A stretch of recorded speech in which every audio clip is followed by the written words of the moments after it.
We have not done a garden tour since we lived at our old house, so we're gonna do one today. First, I'll show you our little girls. Hi! They are 7 weeks old today.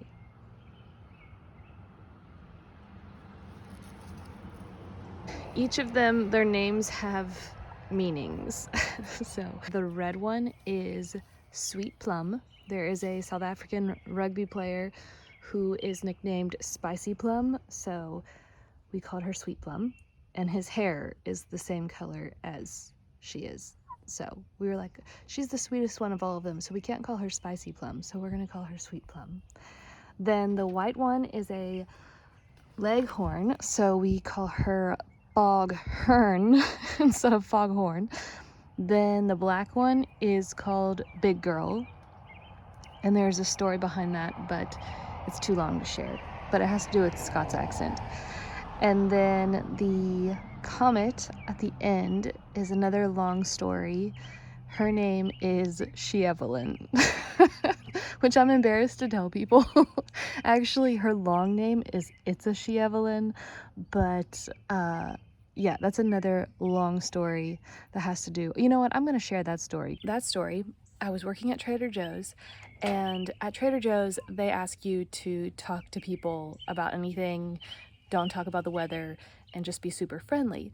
So with this lady, I couldn't tell if her child was a boy or a girl and was in neutral colors. So whenever that was the case, I would try to listen for if the parent said he or she. And so I thought the mom said he, and so I said, "What's his name?" She obviously was very offended by me and said, "It's a She-Evelyn." And said it super fast. So I heard, because I'm thinking she's gonna say the name, and I heard, "It's a She-Evelyn." So I said out loud, I said, "Oh, it's a She-Evelyn." And in my mind, I'm thinking, wow, she doesn't look foreign, but her husband must be from a different country, because that is a very weird name. So she like ripped her things off of the cart.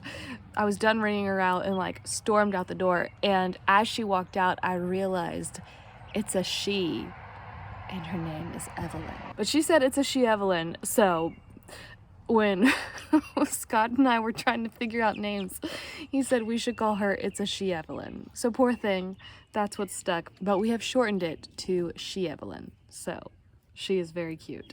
So that is our chickens' names. My parents, they raised them for us from little baby chicks, and then they brought them to us when they were 5 weeks old. So we've had them for 2 weeks now, and it has been so much fun.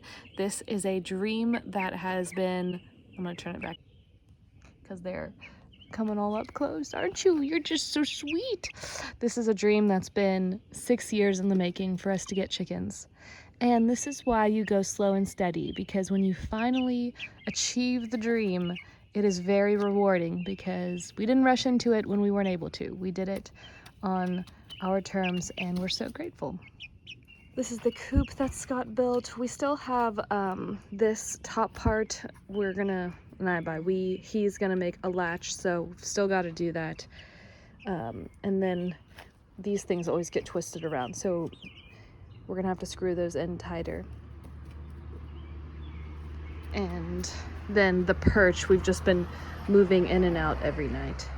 But that's the inside. Our compost ring is having all types of, I don't know what these are, pumpkins or gourds coming out of them. And then, oh no, it wilted. I need to water this and plant it. I think this was a watermelon. So, tomato. So I'm gonna pull all of these out and transplant them into our garden, because we're gonna end up moving this compost anyways. So Scott just moved this pile this morning. We're moving it to a whole different area. That way we can let the chickens out and run around without getting into the compost. So we've been having our meals out here with the chickens, which has been so much fun. What? What's the matter? And you can see our beautiful garden. We have been so pleased with how everything's going. This garden is a total 180 from last year's garden. I actually love being out here, whereas last year's garden stressed me out so much. We still have a lot of areas that still need to have our mushroom compost, and we're actually going to do terraced boards because this just gets washed out. So that's why we haven't added compost here. This is our onion bed, the first one that we planted, and every time I walk to the garden, they always are looking up, watching, because they know I bring them grubs. So you can see all of our plastic tarps that were over the garden we have now moved and are done with, and we can probably take away those rings. But Scott made a little cage for me for my onions because last year the voles just devastated our onions and it was very unfortunate. So this has worked really well so far. And this is also a peppermint garden as well. And I have lots of peppermint, and then this is mountain mint that my mom gave me last year. And this peppermint grew from seed last year, so that did really well. There is this little ditch along the side here, and I'm gonna fill this with dirt, and I think I'm gonna either plant sunflower seeds or sorghum or some type of tall flower, maybe even zinnias in this little ditch. And then this, we're trying to build up the soil so that way it's even. We need to go and get more rocks from our land across the street to continue to build up the soil here. But you can see this is our strawberry bed, which I've said before, but the only reason we have strawberries is because my friend Lauren from Montana mailed us strawberries last year. And these, I did buy some last year as well, but they did not do good. Before she sent them to me, I had bought some and they didn't do good. So hers took over and are just absolutely beautiful. What is over here?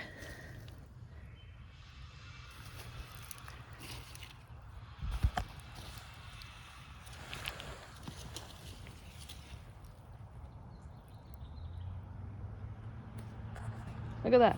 As I'm here, I see a hole where a vole was that just ate that onion plant. I saw it moving. That is crazy. Look at that. This is what they do. There's the hole. There's that. That one's not going to be there long. I wanted these to grow. These are last year's onions that they didn't get to, but I wanted them to grow because they make those beautiful little whimsical flowers. But that is encouraging to me because clearly the voles are out and they haven't gotten to those.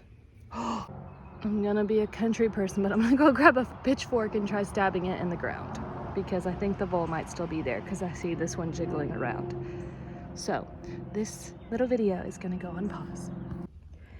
And we're back. Who knows if I got it, but this is the view of the garden from down here. We've got potato plants up there that I've been filling up. Those are also in cages because of the voles, and I've nearly reached the top. This is the first year we've ever mounded our potatoes, which is embarrassing, but every year we've just never done it. So this year we're doing it. This is the strawberries that has taken over this bed, which we're very happy with. I have planted chamomile over here. We'll see if it comes up. I've been having troubles with chamomile at our old house. We had no issues with it. You know what? This might be chamomile. I'm hoping that it is. All of these little things, maybe. I should look up and see what chamomile starts look like. But that would be amazing because this is where I sprinkled the seeds. This is fennel from last year, and I'm hoping that the butterflies will like it. You can see this is what we want our terrace to look like. This little bed, I'm not sure what I'm planting in it yet. It's also last year's onions that I didn't know this. I learned this from my mom. She just recently told me that if you stick your onions too deep into the ground of compact soil, they cannot grow. So I realized that's what I did with this bed last year, which is why I thought we didn't get any onions, but they were just suffocating. And again, I'm okay with it because we've had green onions this whole entire spring, which has been wonderful. And I love onion flowers, so I'm excited about that. These are our little tiny potatoes growing here, which I need to cover today. We're doing an experiment. We did not put hardwire cloth in this bed So we will see what happens without the hardwire cloth, because this one is in a basket. So here's the views from this side where our potatoes are. And I transplanted a lot of the runners into this bed, so we have a second strawberry bed going, and you can see they're also giving us strawberries. And this fence is for our snap peas that are coming up. We've already picked a few snap peas, but they have done really well. I started some of them in pots early, but they didn't do well transplanting, so I direct sowed all of these and they are doing really good.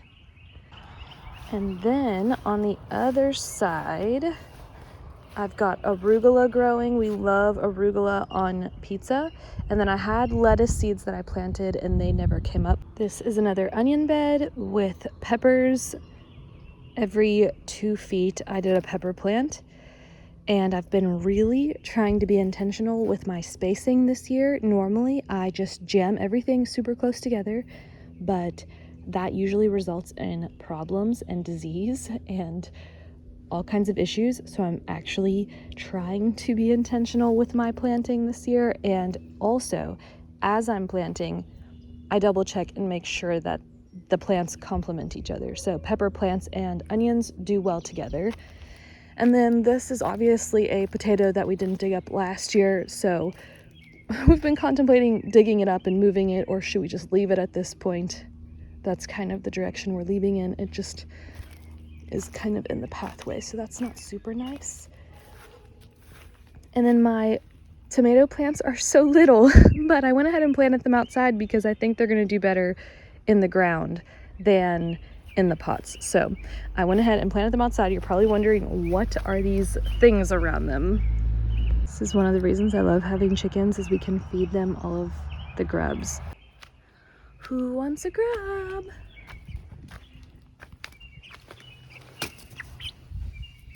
Ew.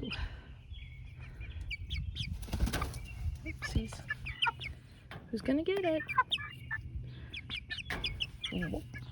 And that is why we call her Big Girl. She didn't even budge. Not concerned. Okay, so now that we've gotten rid of the grub, these are all tomato rows. So these two are determinate, so they will not go long. So we'll put tomato cages around them. These are indeterminate, so they will grow up. We have a lot of tomatoes, so I'm still trying to figure out how I do this, because we have conduit poles that we usually use, which work really well. I just don't think we'll have enough of it for how many rows that I have. So we will see about that. And you're probably wondering, what are these things all over the tomatoes? So it's Zevia and sparkling water cans that we did last year.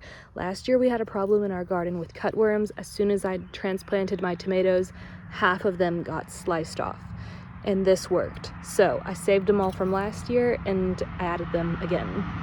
Now, I haven't seen as many cutworms this year as I did last year. Our garden was infested with them last year, but that was because we went directly into the soil, whereas this year we have a nice thick layer of compost. So I don't think we'll have a problem with it, but I didn't want to transplant all my tomatoes and then they get snipped and be annoyed with myself, because I actually did save these last year.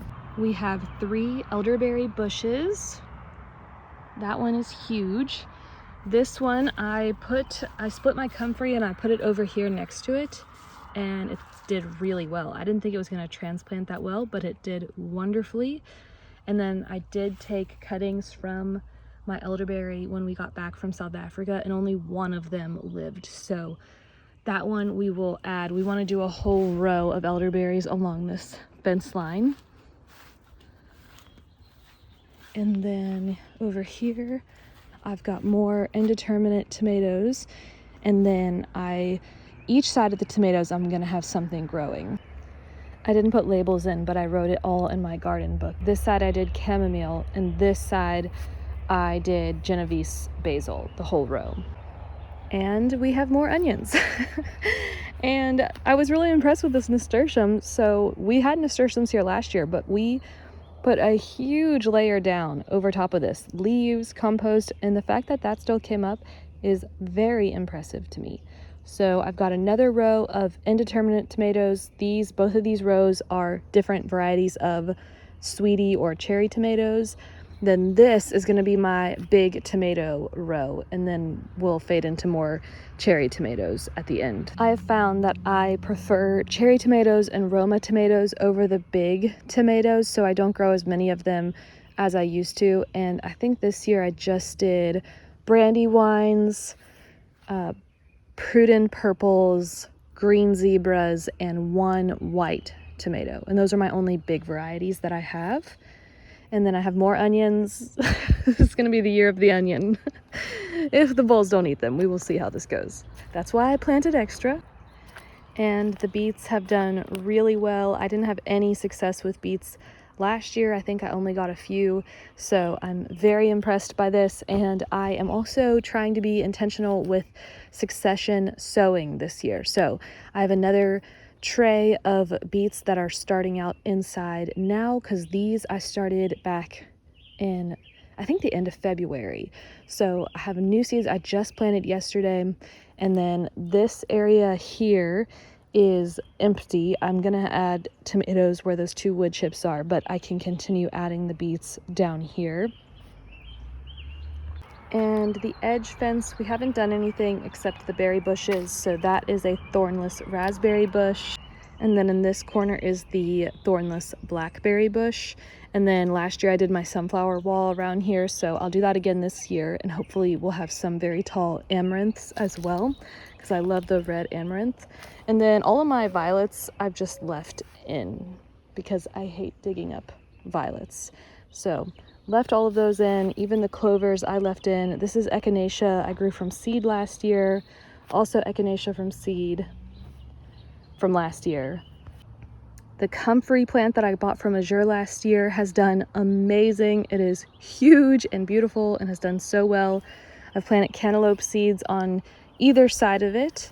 And then this is my little herbal area. So I've got broccoli from last year that I've let go to seed. So that's why this is still in here. The flowers were beautiful, but I'm excited about saving the seeds because I'm out of broccoli seeds.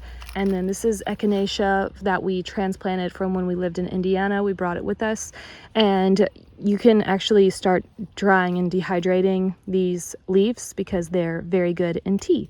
So I'm gonna do that. Same with the yarrow. It's great dehydrated. This one's actually already getting a bloom. This one we brought with us from Indiana as well. Same with the lemon balm, which is huge. I'm thinking about transplanting this up by the chickens because I've been talking to my mom and she said this will take over this whole flower bed because it is part of the mint family. So I'm thinking about digging this up and moving it. It looks so good here right now. I mean, it's beautiful, especially when everything else is still little and growing, but I don't know if I want it to take over. I have planted some flower starts in here. This is cabbage that I've let go to seed so I can save those. And these are Brussels sprouts, all of these that have gone to seed. So I'm saving those. Lemon thyme, which has done amazing. It's made this beautiful little carpet. Gladiola bulbs, some are from last year.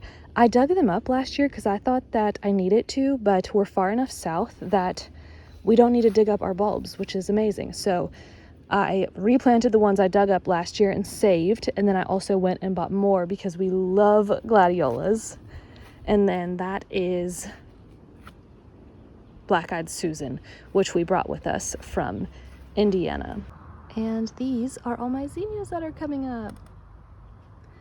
Every year I wish I would have planted more zinnias, so this is the year I'm going to fill the garden with zinnias because I love them and I always wish we had more of them. So I'm planting them everywhere this year. And then back over here, I have some kale growing for kale chips. These are still little broccoli plants, which I got my broccoli and my cabbage in way too late, so they'll probably not do anything this year, and then over the winter they'll grow. This is fleabane. I have left it here because it's one of our few plants that are for pollinators right now, so the little tiny bees like them, and as soon as they're done flowering, I will pull it up because I don't want it here, but it is here, so I will let it grow. And there's supposed to be 2 rows of carrots. Some of them, see, look at that. Some of them are growing, but then some, as they grow, are getting eaten. So I don't know if it's slugs or what. I am reading Ruth Stout's gardening book that, again, Lauren, who gave me the strawberry plants, gave me Ruth Stout's gardening book. And she said if you have earthworms, you shouldn't have to get your soil tested because that shows that your soil is neutral. And we have so many earthworms. Yeah, look at the little sweat bees. We have so many earthworms, like so many earthworms, that I think our soil is great. But she said if you have a lot of slugs, then I think it was that your soil's too acidic if you have a lot of slugs. So don't know if it's slugs because I planted a ton of carrots and only a few have really come up. So, and then the ones that have come up are getting eaten, except a few. There's a few that are making it.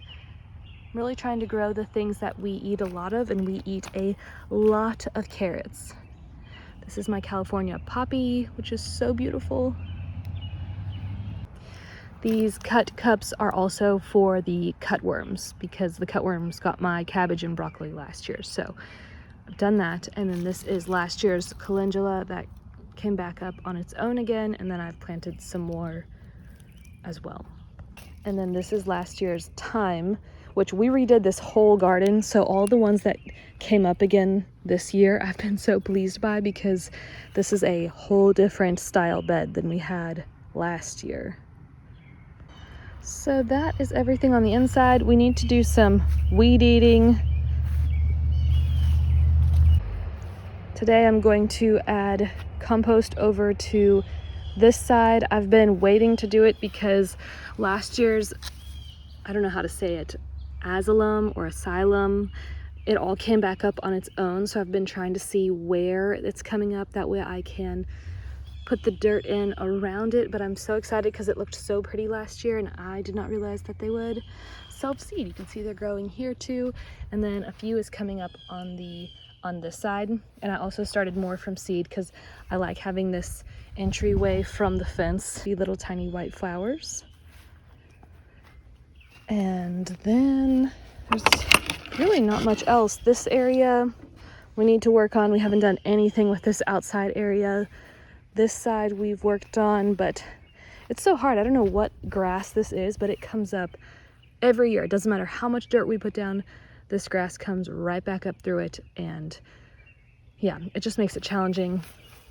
Creeping Charlie is also a challenge. And I bought this butterfly bush from our local herb shop and I'm very excited for it to grow. And this will be a sunflower bed and a zinnia bed. So I've already planted lots of zinnias. You can see them. And then I haven't done the sunflowers yet. They have started inside. I have to start them inside because either the birds will get them or mice will eat them. So I always have to start sunflowers inside, but some have self-seeded from last year. And then my nasturtiums from last year also came back up on their own, which I was pleased with because I didn't have any nasturtium seeds this year. I did go buy some recently, but I'm glad that we had some come up. This was my reminder last year when the garden was a painful place, that the garden is a place of all humility and delight. And this year, that rings true. Also, is this fence not just so beautiful? We have this little moss stuff. One of you on Instagram called it usuri or usuri. I put it in my phone so I could remember it now. I can't remember what it is, but it's this little green moss. And I think it is so pretty. There was one huge one growing. Here it is. It just grows right on the fence. It's so beautiful. And then up here we have some garlic in the box growing, and then I planted some watermelons so that way they can come down the hill. But the garlic has done really good up here. Last year I planted garlic down here. You can see there was a few I didn't harvest, but I liked to plant them in the box this year better. And a reminder, this is what our yard looked like when we moved in. And this is what it looks like today. And another before and after. I hope you enjoyed today's video, and I hope you have a lovely rest of your day.